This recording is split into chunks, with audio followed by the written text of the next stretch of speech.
So without further ado, then, I would like to welcome everybody to the panel on dynamics and optimization in Neuro-AI. I'll just ask our panelists to come up here and take a seat on one of these lovely gray chairs we have for you.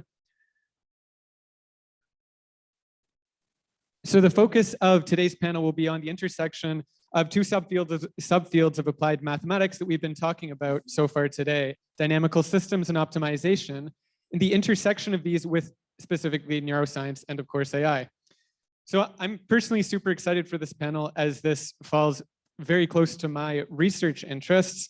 And I also think that there's a lot of really, a lot of potential for very cool and inspiring work to be done here. Taking some of these ideas, like some of the ideas, for example, that we just saw in Dr. Paquette's talk, and applying them to studying biological neural systems. So I have even more reason to be excited today because we, of course, have four fantastic panelists, and I would like to now just take a few moments to introduce them.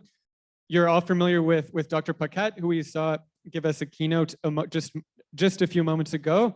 So I will introduce our new faces.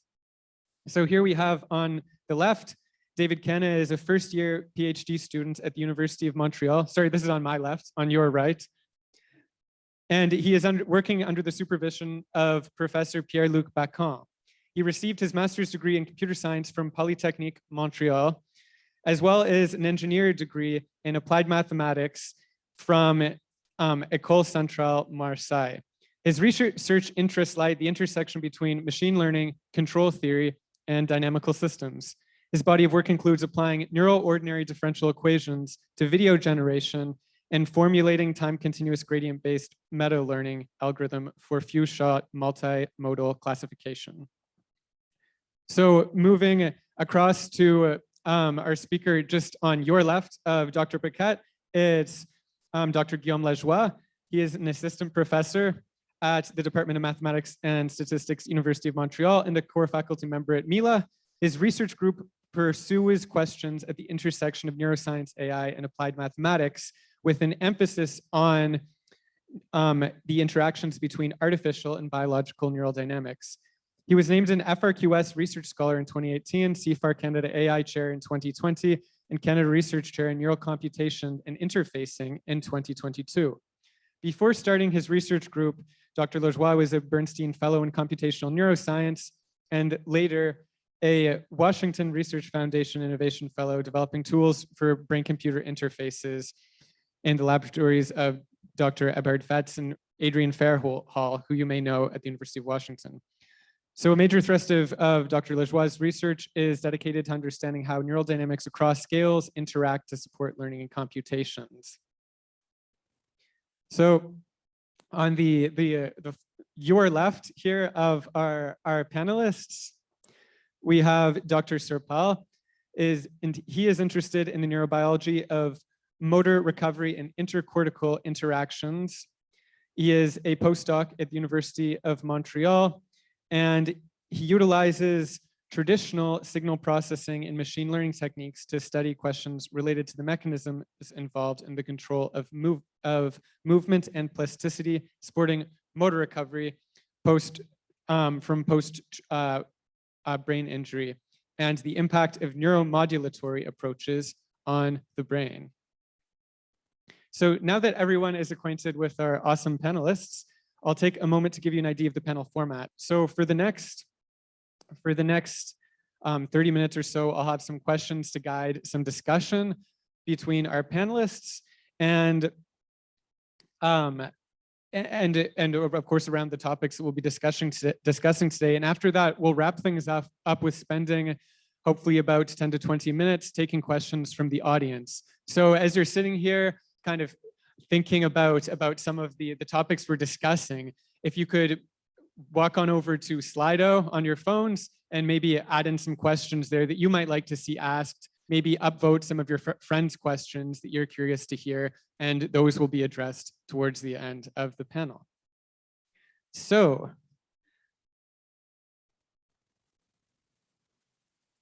I guess we're going to jump right into it then. I'll pass you out some microphones, and unfortunately we don't have enough microphones for everybody, so we'll have to play hot potato a bit.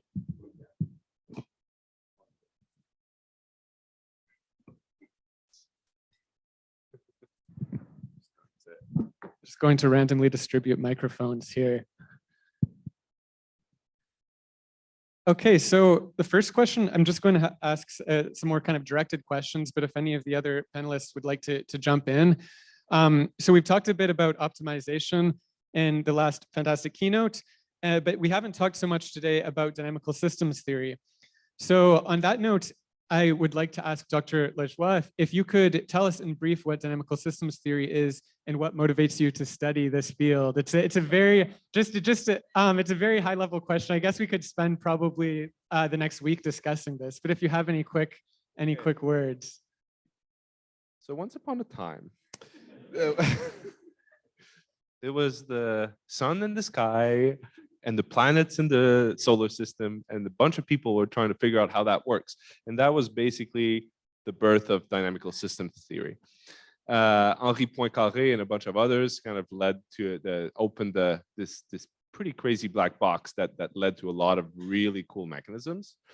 And if you want to know more, I'd encourage you to take my graduate class on dynamical systems theory at UDM, taught in the fall, in the winter. So, but more seriously, theory of dynamical system is the general theory of understanding systems that evolve in time, right? So what are the general recipes and mechanisms that might emerge generically? So there's not that many actually. Like you can think of anything that changed in time, and there's not that many like in terms of repertoire of things that can happen. There's basically fixed points, periodic orbits, and strange attractors, right? And once you kind of wrap your head around these, understanding how they interact and how they can be used to model nature, both at different scales, is kind of fascinating, right? And of course, it's a very powerful tool, both for AI and optimization, and in the way the networks that we use are kind of doing the computations and how the brain does and a lot of other stuff in biology. Is that satisfactory, Zeke? Is that 10 out of 10? Okay, good. Maybe somebody else has something to add on Yeah, this. if anyone else has anything to add.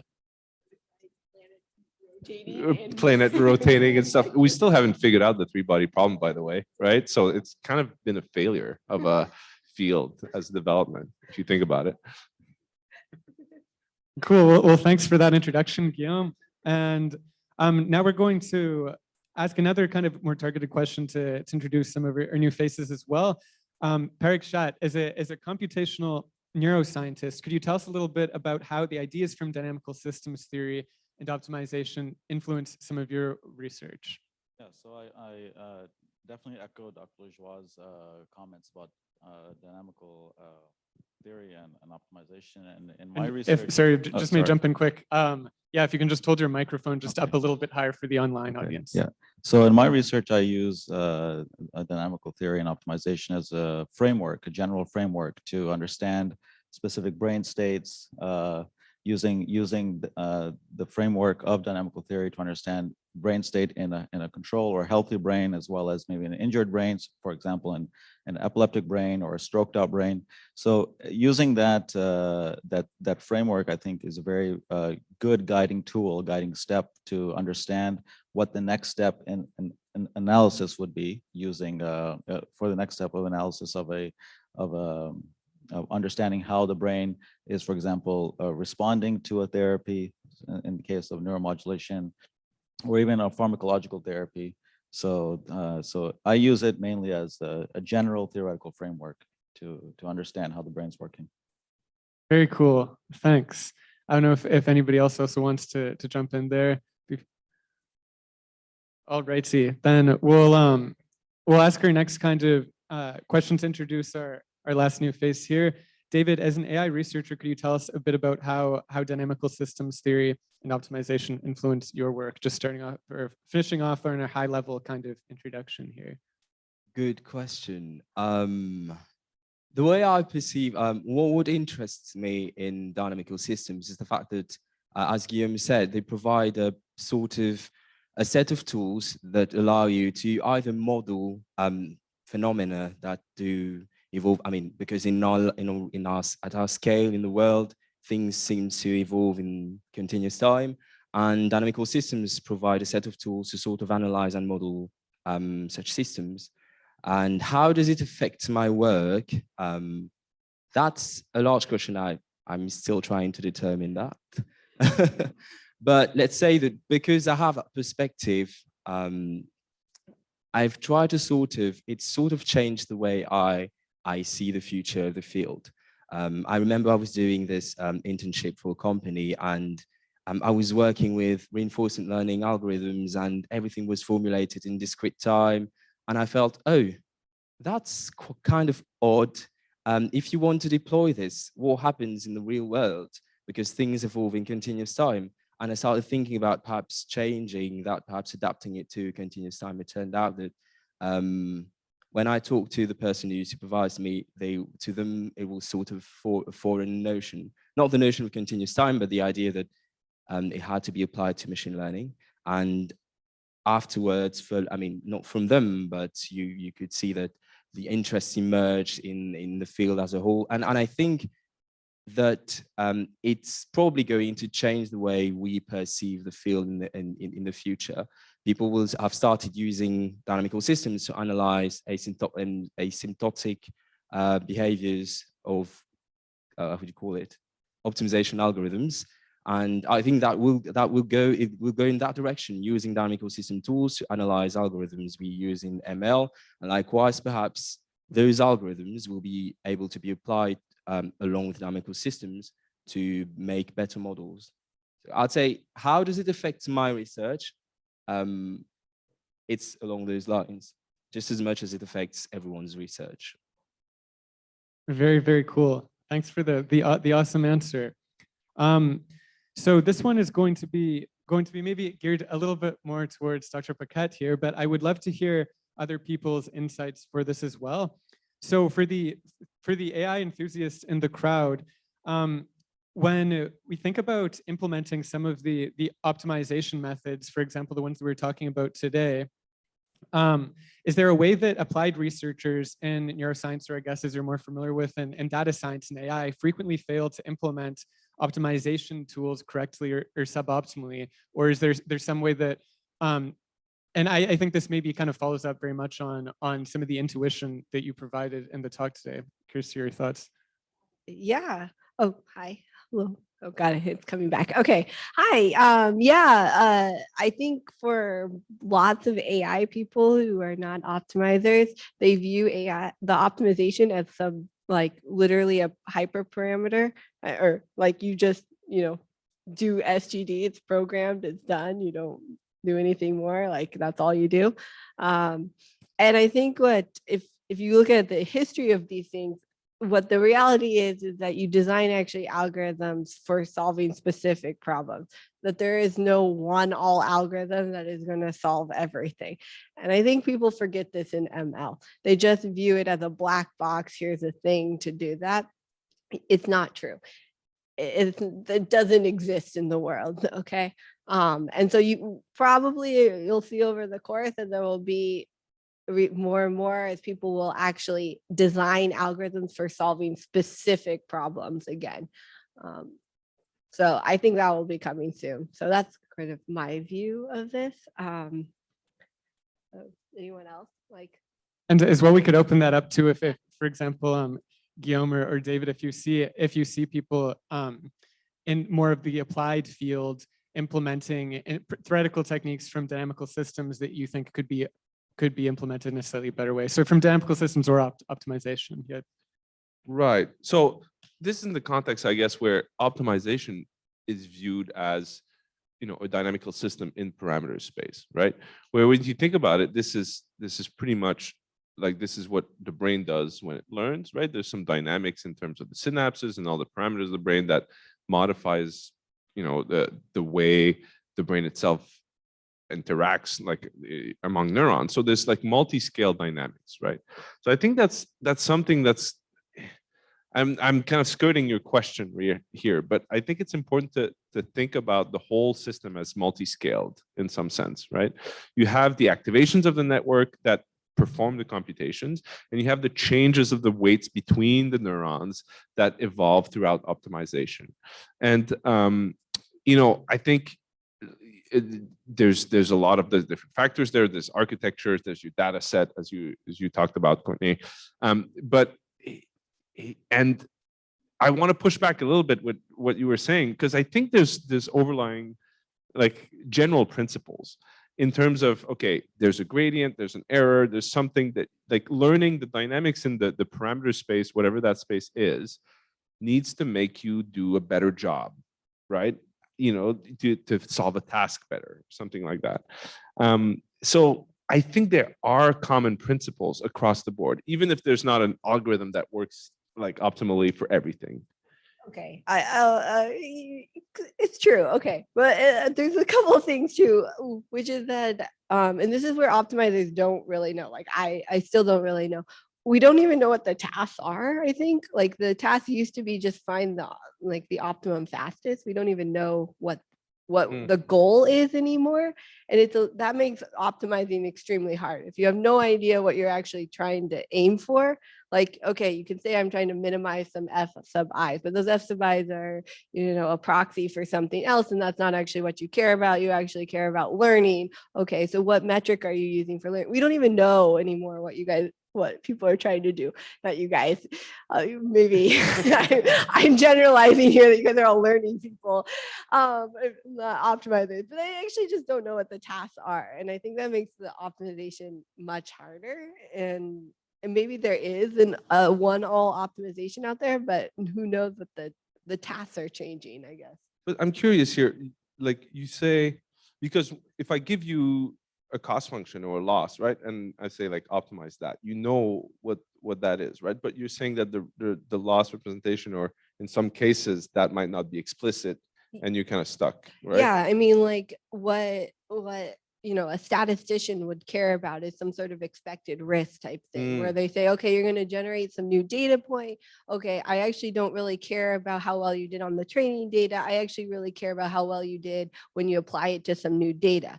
Okay, but then what do you measure? How do you measure how well you applied to new data? What does this data look like? Where is it coming from? Those seem to be more like the learning type questions. And we don't, like, from a math point of view, like in theory, I don't even know how to measure that. Right. So, okay. You're changing the optimization game on me. It opens up lots of questions, because it probably means that there's a better algorithm out there. Because all these algorithms, if you go back and look at their history, are all designed in some sense to minimize a fixed objective function, and that objective function is f sub I, some f sub I. It's not to minimize the learning of it. That's probably not true. So there might be a better algorithm out there. We just don't know how to measure like what is learning. How do you measure it in some ways? But I'd say there's also, I mean, there is work in, for example, generalization bounds, right? Like if you look at loss landscape curvature and these types of measurement, there's an attempt at quantifying these things, right? Yeah, but they're not very good. That's true. They're really slack, really, right? Like, really bad. Yeah, really bad. And that's a problem. One of them, I mean, go ahead. Sorry. No, that's it. Like, yeah. No, I mean, I think also, so this is, I guess, sort of something that I've been mostly interested too, is that when they do these generalization bounds, they try to do it in the most general setting as possible. And the reality of the situation is the data that you're getting is not the most general case. It is has certain specific structures, or it is like high dimensional. Again, it'll have some sort of structure, and you're not like capturing that in any way. So you have to change somehow the assumptions. That requires trying to understand getting a better model of what's happening in the data, which I assume people sort of know. I don't know. They don't really know, but maybe. But the generalization bounds are really bad. I don't know if people have looked at them, but they're horrible. Yeah, so I'm not sure if everybody here in the audience might be aware of this, but these bounds are basically trying to give you guarantees on how good you would do on data that you haven't seen to train on, essentially, with a bunch of the different assumptions. Maybe they come from the same distribution, maybe they don't. And generally, yeah, I think you're right. They're pretty bad, right? Yeah, I mean, they're essentially triangle inequality with Cauchy Schwarz. Let's be clear. Yeah. So in that sense, they're probably not realistic data behavior, and that's the problem. So I think before you even start going into that, is to really understand what is the data, like what does it look like, what are typical data, Mhm. and changing our general or assumptions on what we should, but also the metric. It's not clear, like it's just a made up metric that they use. Fair enough. Yeah. You want to go? I was just going to ask, could you repeat the question, please, for me? Oh, yes. No, it's fine. It was an interesting conversation. So I think we kind of jumped around a little bit there over some interesting concepts, but the original question was if you're if there's a way that applied researchers in neuroscience or AI frequently fail to implement dynamical systems or optimization tools, or maybe some of the algorithms that you've been thinking about, and if so, how would you resolve that, or what fixes would you suggest?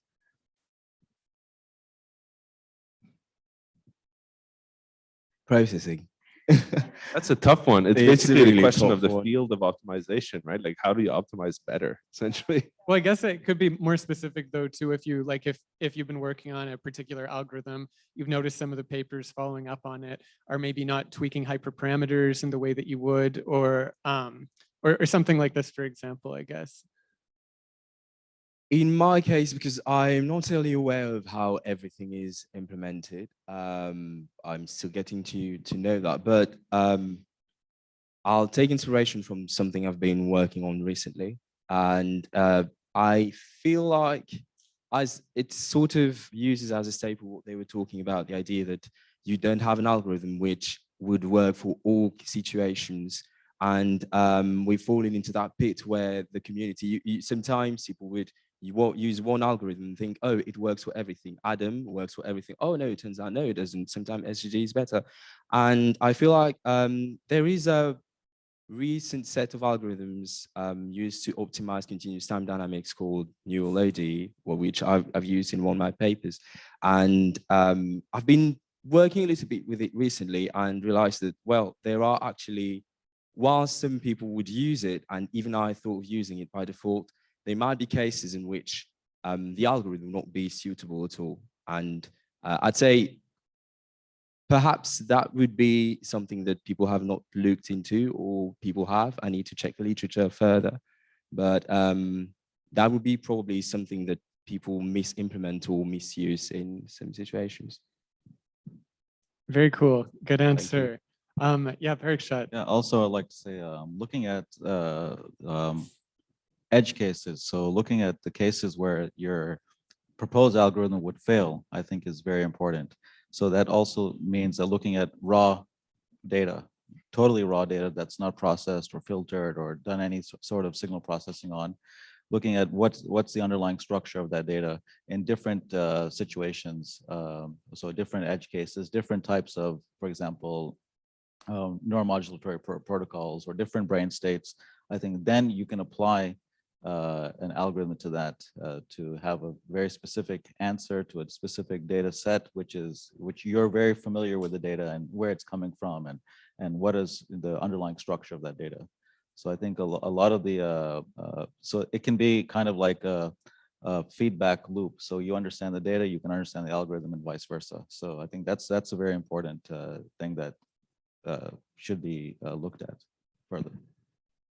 Yes, I was going to say, to sort of summarize all of that, I think, I mean, something I also want to highlight is I feel like sometimes people who work at the intersection between dynamical systems and optimization, and who are just like me, not necessarily expert in one or the other, can have the shortcoming of not trying to know the assumptions behind the theorems that they use, which as a result will lead to situations where, well, it might work and you might be happy because you publish a paper, but when it does not, you don't know why it does not, and then it becomes a hassle trying to debug. And we sometimes might think, oh, it's the code, but sometimes it's just not. It's just that the data set perhaps is not, does not sort of align with the assumptions that your theorem had, or I don't know, the entire problem you're trying to solve is actually inherently a failure case for your algorithm, and you should look at something else.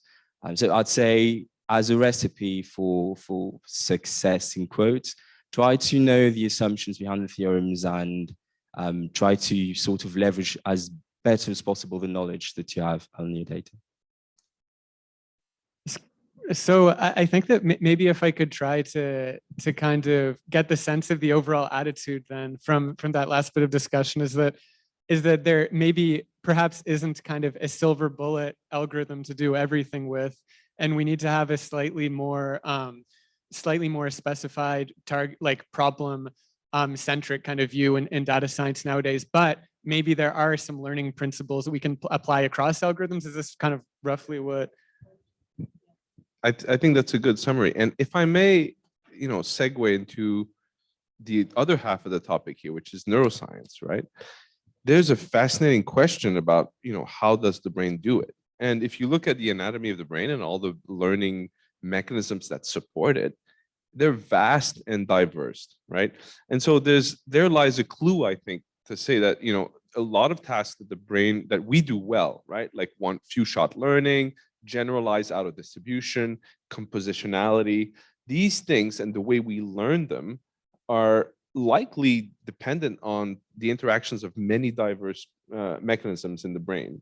And that just goes to show that there might not be a silver bullet that you can reproduce that in an artificial system. And you might want to think about having, more complex, I don't want to say just more complex for the sake of complexity, right? There's a bunch of stuff that the brain does that's likely due to, constraints on biology that we can do better in artificial systems, or differently, I should say. But there's definitely a clue that, something that works well, that's so diverse, might work better than what we're trying to do in simple sort of like one size fits all type of way for optimization. And then, the big question is, right, like, we don't have a clue how the brain does it. We can observe that there's variability, there's the different mechanisms that interact. And that's where I think the loop kind of closes, because that's an extremely exciting prospect of leveraging all this theory that we're developing for optimization to ask questions about the brain, right? If you think about learning computational neuroscience questions that are linked to learning, there's a lot of effort into biologically plausible learning rule, or in other words, like biologically plausible versions of optimization algorithms that we can develop. And, there's a lot of traction into like, okay, if we can truncate the gradient in this particular way, then we don't have to worry about like non-realistic credit assignment and these types of things. But you kind of get these weird results that it's hard to interpret. And I think all of the theory that's been developed on the artificial neural network side can be leveraged, and I think should be leveraged in the coming decades to better understand these constraints from the brain. So I think this is a absolutely fascinating new frontier, right? Like taking the expertise from the optimization and deep learning theory side of things and applying them to questions about how the brain learns. Anyway, I'm biased because that's something that like we do in our group a little bit, but I think it's extremely exciting. Like talking to somebody like Courtney and saying like, hey, like, can we think about like these synapses and how these plasticity rules might interact with these bounds, even if they're crappy or whatever, right? So anyway, I took the question like sideways, but I think this is super important for the future of neuroscience. Super cool. Yeah, or anybody want to follow up on that there? Because I will say that kind of from my end, actually, this is very close to kind of the next question that I was looking to ask here, which is yeah, basically, which is basically just talking about just that. So I feel like maybe this is a perhaps a slightly controversial opinion, and perhaps maybe not the right opinion to have, given that we're using deep learning more and more as a model for neuroscience. But I feel like classically the field of theoretical neuroscience has taken has kind of like used dynamical systems theory quite a bit in some of the very classical work that's been done, the EI bounce networks that we were looking at today, the going back even further, like Hodgkin-Huxley's like famous experiments with squid axons. I'm wondering if, and I wonder, so what I guess I'm I was getting at here is I think that maybe the theory of dynamical systems has been used more historically than some of the new kind of well, then certain theory on error bounds, for example, or average error bounds, as we were just talking about in optimization, kind of like what Guillaume was alluding to here. And I'm wondering if, I'm wondering if anybody wants to would take a crack at speculating a bit more about that, a bit about how we could take some of these ideas and maybe apply them in neuroscience. Hands it to the non-neuroscientist person. Okay. I know, or if Parikshat has anything that any problems that he's come across where he thinks that perhaps something from this field could be useful, perhaps.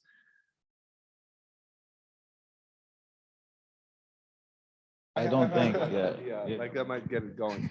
So I think, okay, error bounds, that might be kind of a difficult errand, right? But I'd like to there's one aspect of kind of learning theory or optimization theory that I think is super ripe to be applied to computational neuroscience. And that's the question of learning regimes, right? So, we've been, there's been an interesting theory about, some of you might have heard the term neural tangent kernel or NTK regime and rich versus lazy learning regimes, for example, right? Where, it's been shown that, neural networks for different sizes and different regimes can learn differently, different solutions. Either you learn features that are super important faster, and then you rely on that to make a decision, or you do some sort of small adjustment, linear adjustment to a random kernel or a random projection that enables you to do a task. And I think these two, better understanding these two regimes and how they actually, I think this is universal enough for any neural network, including biological one, to have these different regimes. And my hunch is that in the brain, there's different learning mechanisms at different time, perhaps over development, that might employ different strategies, right? Okay, so early on, it's important to learn important features, right? Either in the visual system or in the motor system. And then later on, you might want to refine to keep these features fixed and refine them, right? So that's an example of a theoretical tool that's been developed for artificial networks that I think is super important to understand some of the learning paradigms that have been observed experimentally in neuroscience, right? Again, that's another example of bridging the tools, basically poaching theoretician on the AI side to help us, on the comp neuro side. But I'd be curious to hear what others think about that. Right? That's, in my mind, that's a super ripe field to go in right now.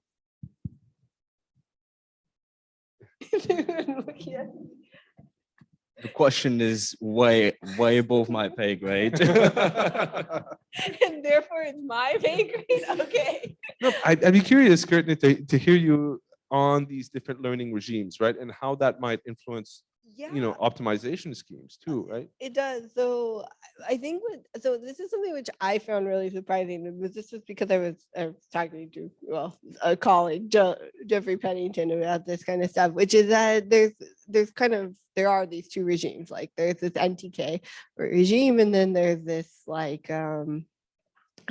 would even call it streaming type regime, for at least from an optimization. And if you look at, so this is this plot where you actually look at the state of the art architecture, they're somehow in between. Yeah. And I think that's interesting. I don't know why. It seems like it would suggest something about the brain and neuroscience in general, that you don't actually want to be in one of these two very extreme. You actually want to be somewhere in between. And I don't know what that means. So I mean, I'm curious in that way. The way I actually have seen neuroscience actually incorporated is the reverse.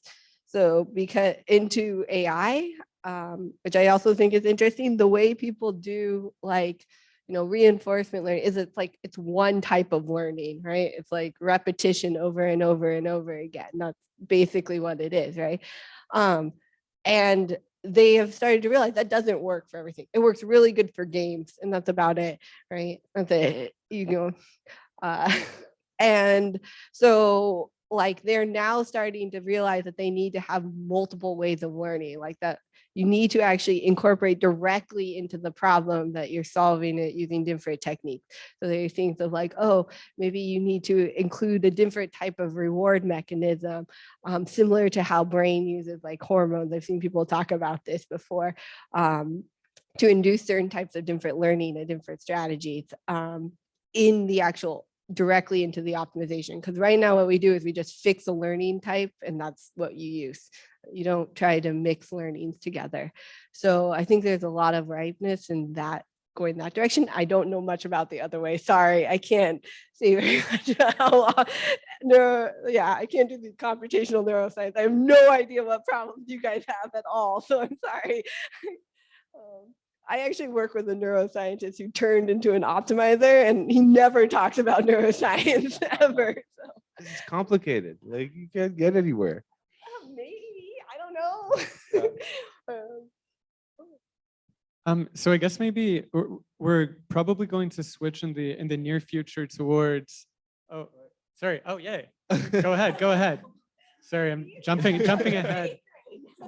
Jumping ahead in the No, schedule. it's not. I mean, it is a little bit of both, but it's just, it made me think of something from personal experience as well, because when I was in France, I sort of had an internship in Neuroscience Institute. Yes, that was it. And I worked on trying to sort of find, we had profiles of upper temporal silky, I don't remember how the name. I mean, the part of the brain which is responsible for interpreting audio signals.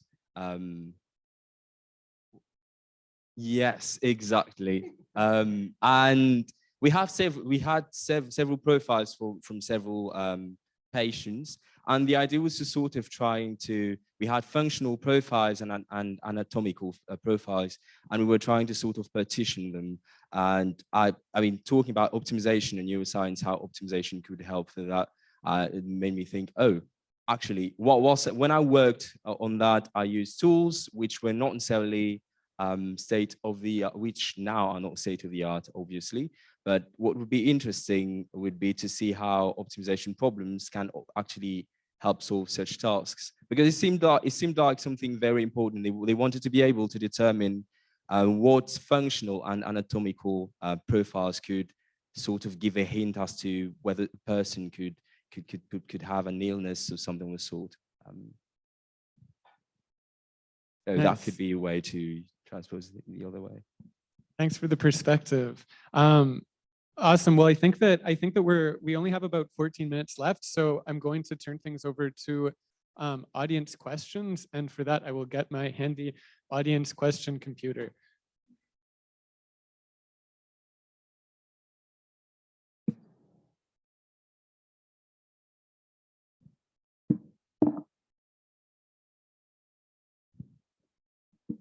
And thanks for the energy, Ezekiel.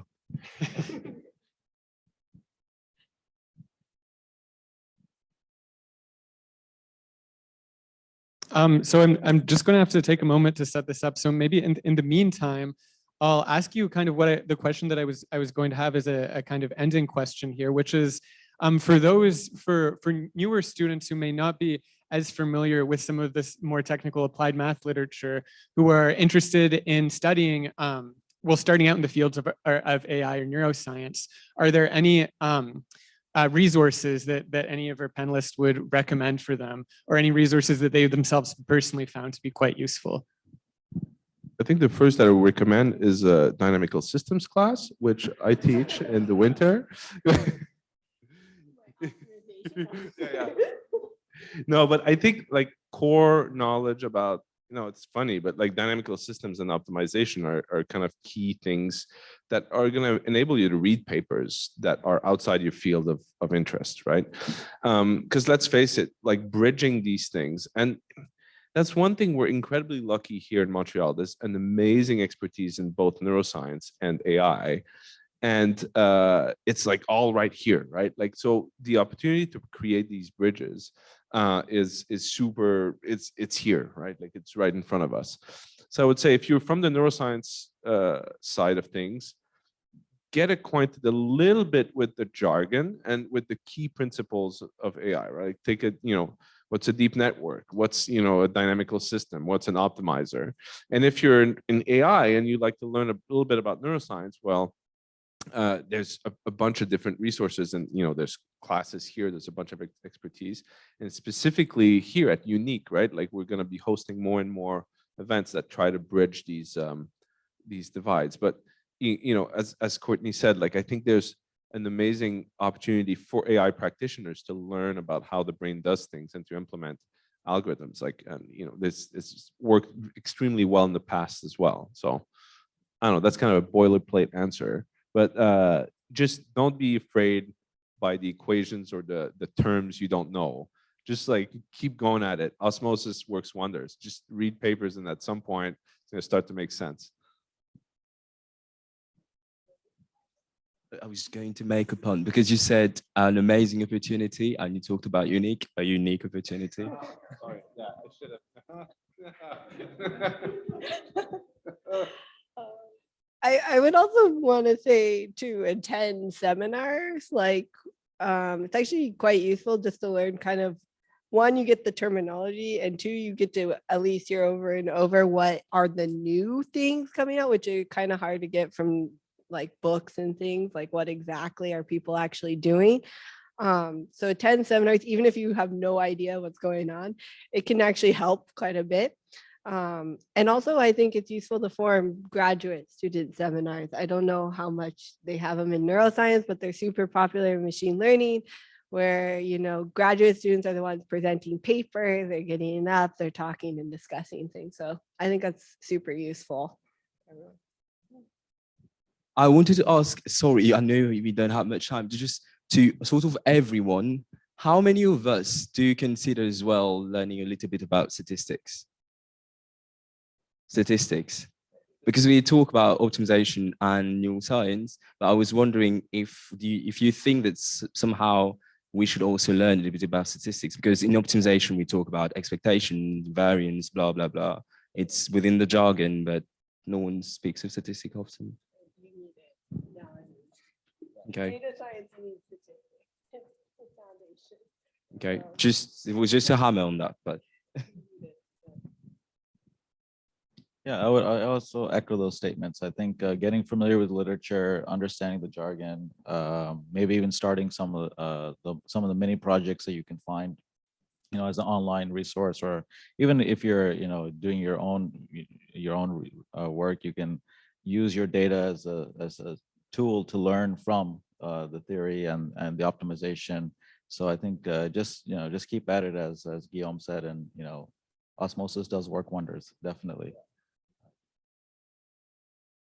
Great. Well, thanks for the recommendations there. So we have about 9 minutes left. So we're going to start to take a crack at some of the audience questions. So the top voted question here is from Charlotte, and it is: will dynamical systems and chaos theory lead the way to a better understanding of human consciousness?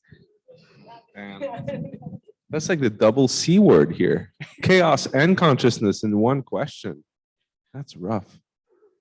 I mean, okay, I don't know about the consciousness part, but I will say that, I hate that term chaos theory. It's just dynamical systems theory, right? Chaos is a regime of dynamics that happens, right? Where just, if you're not familiar with it, it's just the fact that you have sensitivity to initial conditions and kind of bounded dynamics, right? If you have these two ingredients and a third more, but that's not that important, you essentially have unpredictable, microscopic states. But more often than not, what people don't understand is that chaos has a lot of structure in where the dynamics happen, right? And there's a lot of evidence that actually the brain employs these regimes because they're good for computations for a bunch of reasons that we don't necessarily have the time to get into. But I do think that understanding better the structure that emanates from chaotic dynamics would lead to better understanding of computation in the brain. And actually the same tools, that's an example of like cross-pollination, the same tools that enable us to understand what regimes are better for computations in the brain are the same as the good regimes for gradient propagation, for example. They're the same objects, right? So if you've heard about like the gradient explosion vanishing problem, it's precisely the same problem as having either chaotic or non-chaotic dynamics, right? There's these products of Jacobians that show up. So that's an amazing example of the same theory that underlies like two kind of seemingly different unrelated phenomena, but the link is there. So I'm dodging the consciousness part of it, but I think that the chaos is super important. Yeah, I guess if we want to get into consciousness, we may have to talk about quantum science here as well. Okay, but I mean, maybe somebody else wants to add something here. Yeah, if anybody else wants to add to Guillaume's question, or we can jump on to the next question here. Then the next one, this one is going up to Parikshat. So you spoke about dynamics in epilepsy in the injured brain. Do you know about any clinical applications of dynamical systems theory? Yeah, so with respect to epilepsy, epilepsy is a very unknown or very esoteric brain state. So I think utilizing the theory of dynamical systems can help us understand the epileptic brain, what the brain is doing during or before a seizure, or the microstate prior to a seizure, or during a seizure, or even after a seizure. So even after the seizure is over, it's still a very chaotic system. The brain is still very chaotic. So understanding what's happening in that time after a seizure, so we can either detect or prevent the future seizure, is very important, where dynamical systems can be utilized there. Yeah. Awesome, thanks. So the next question that is upvoted here is the brain a dynamical system functioning? So I think that maybe we may, I think I can guess where the answer is going to go here, but the question is the brain a dynamical system functioning at criticality? And what does this mean for studying neural dynamics and brain modeling? We should have Karim up here.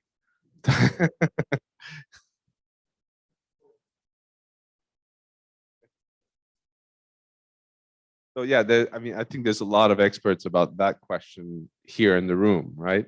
But in one way, I think criticality means different things, right? There's statistical traces of criticality that might show up in power laws and certain statistics, right? But in a sense, it's indicative of a regime that's otherwise known as the edge of chaos, right? So you want to be somewhere close to something that's chaotic, because you have rich dynamics that you can leverage for fancy computations. If you're too stable away from chaos, you're just boring, right? Like you just converge to fixed points or whatever. And if you're too far on the other side, then it becomes untractable, unpredictable because of the sensitivity to initial conditions. So there's a lot of theory showing that like being at the edge here is a desirable thing. Supporting that theory is that there's statistical traces that that can be observed in recordings that puts the brain at this critical point. So in a sense, I think it's just consistent, right? Like there's not a definite answer, but it's definitely consistent with the theory of computation that we have and some of the observations that we can draw. So it's likely that parts of the brain, i.e. maybe likely cortex, sits in this Goldilocks regime, as we call it, right? But I'd be curious to see if even in deep networks, that's something, as I said, like kind of shows up if you think about gradient propagation in large networks, or deep networks rather, or RNNs.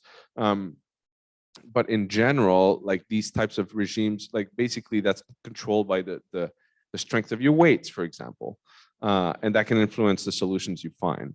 But I'm curious, Courtney, have you like in the optimization schemes that you find, right? Like, I guess initialization is the biggest dial to switch that regime, right? But or some of the hyperparameters. Sorry. Oh, yeah. Like there's two big ones. I mean, the first is initialization. The viewpoint right now is that you don't really move too far from where you initialize, essentially. So you don't jump all the way around. Okay. kind of start. And then second is step size should, or some sort of that kind of learning parameter should affect some of it. Larger step sizes seem to have better properties. Yeah, initialization, that's the biggest effect. And I don't know what the neuroscience terminology are of these things. So. I think typical initializations here, one could argue, are like what a neuroscientist would call at criticality, right? This whole idea of initializing at identity or like stuff like that, right? It's basically puts you on that edge, right? Like an identity matrix is something that's has 0 Lyapunov exponents, and if you think about the dynamical system that it entails, right? So there's likely something there, just to answer that question, but who knows? Sweet. Well, we have about 2 minutes left, so I think we're going to have to start wrapping things up soon. But I'd like to kind of finish things off with a question that can maybe bring in some insight from our more AI backgrounds here. And this question is the importance of gradient descent. So it effectively is gradient. So of course we know that many methods of, or many kind of flavors of gradient descent are used quite popularly for optimization in neuroscience, for neuroscience models, and in AI nowadays. And there's, I think, been discussion in, at least in the neuroscience community, about if this is the only, well, and certainly in the AI community too, if this is the only algorithm that we need to be studying for learning. That is gradient descent the only algorithm we need to understand to maximize what we can get out of deep networks?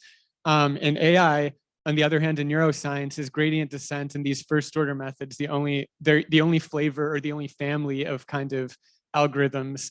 Here, when I say gradient descent, I'm thinking about other variants of it as well that we need to study to understand learning of the brain. And we'll finish off with this question if anybody has thoughts. Well, I can say something. Yeah, so I think this is good to know the history of this algorithm, first of all, which was that for neural networks, it was literally just because it was a computational saver. Like SGD was used because it's computationally more efficient. Nowadays, we're finding that it's doing other things that we didn't think. It wasn't just because it was computationally more efficient that, you know, because we could parallelize and do all that stuff, that we could actually run these algorithms, that we didn't need to compute Hessians and as part of it. So I think the viewpoint of it is changing. When it was originally used, it was just purely computational from an engineering standpoint. That's changing now. Do I think it's the only one? Probably not. We don't, again, this goes maybe to the question, we don't actually understand what SGD does in terms of learning, or we don't understand what gradient descent actually does in terms of learning compared to other algorithms. We don't understand. Does it go to flat minimum? We don't know. We don't know if that's the case. Does it jump around? No one actually knows what happens. So there's a lot of open questions in that regard. I don't know the neuroscience. Do I think it's the only one? Probably not. It's probably not the only one you should know. The other thing to point out here is that the engineering is getting to the point where we can actually run some of the algorithms that we just couldn't feasibly run in the past. So now that brings up a different question also. Because the engineering, we couldn't compute a Hessian, we couldn't do Newton's method. Who knows if Newton's method does great? So.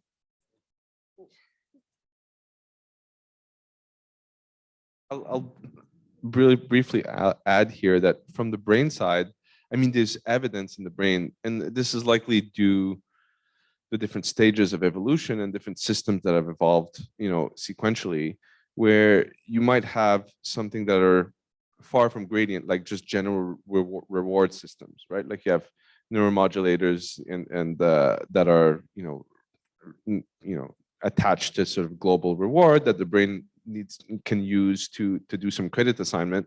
And in a sense, that's far from gradient descent, right? Like you're not necessarily explicitly going down a loss function. It's more reinforcement learning where you like try stuff out. And there might be kind of an underlying equivalent loss function to this process, but And there's work demonstrating in some cases under some assumptions there might be. But I think the answer is likely no. There's like, but I do think that gradients are present in the brain, right?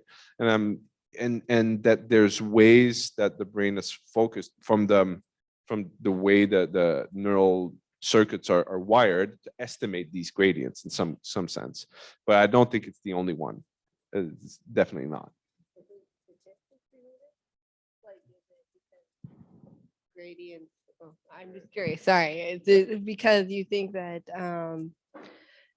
one, there's like it's less sensitive, like certain thing like using more information means that if you have a little change that using that more information can cause you to drastically go off, and gradients are kind of less sensitive to that. Yeah, I think it has to do with speed, right? Like if you think about, okay, you're learning to play tennis at the first time, right? Like you have a whole system, like a sensory feedback system. You have your visual system, you have proprioceptive stuff.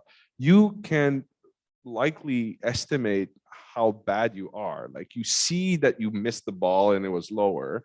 And so I think that information is used somehow, right? Like, right. That's right. It's not just like random sampling. I'm like, oh, I'm going to try something else next time because it didn't work, right? Like there's some guided learning here. So in a sense, that's like loosely speaking, following an error gradient, right? But if you think early days in evolution, that's likely wasn't the case, right? Because you need to build some sort of a model or expect like a predictive model. The brain needs to do some sort of prediction as if I do these controls, I might end up here or there, right? So I think it's a mix of all of these things.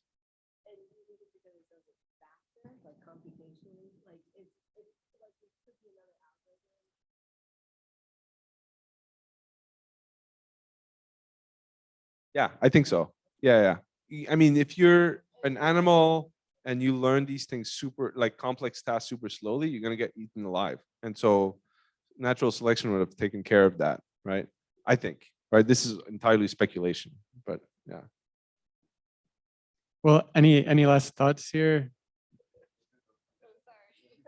No, I think it's not the only algorithm, but I think it's it's a very good starting off point.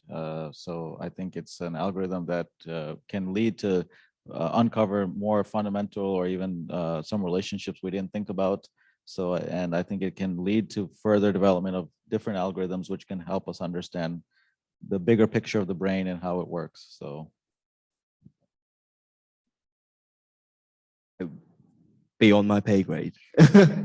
No, intuitively, I would say just like them, I don't think it's necessarily the only one. And when it comes to neuroscience, I'm no expert, but I have the intuition that the brain, just as Guillaume said, perhaps might be sensitive to changes in some variables it has access to, and perhaps through those changes, those quantities of sensitivity, it can sort of estimate how to behave as a response. Just like in feedback control, where you have your system which is in some state and it has a reference and it's sensitive to the distance to how much your state moves away from that reference, and as a result adapts its control to change the state. So perhaps, I don't know.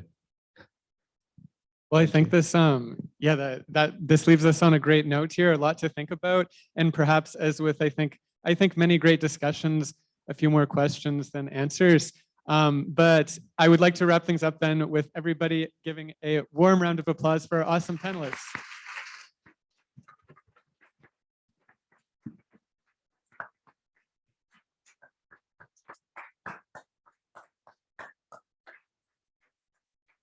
Thank you so much to the four of you. That was wonderful. And thanks to you and thanks to everyone.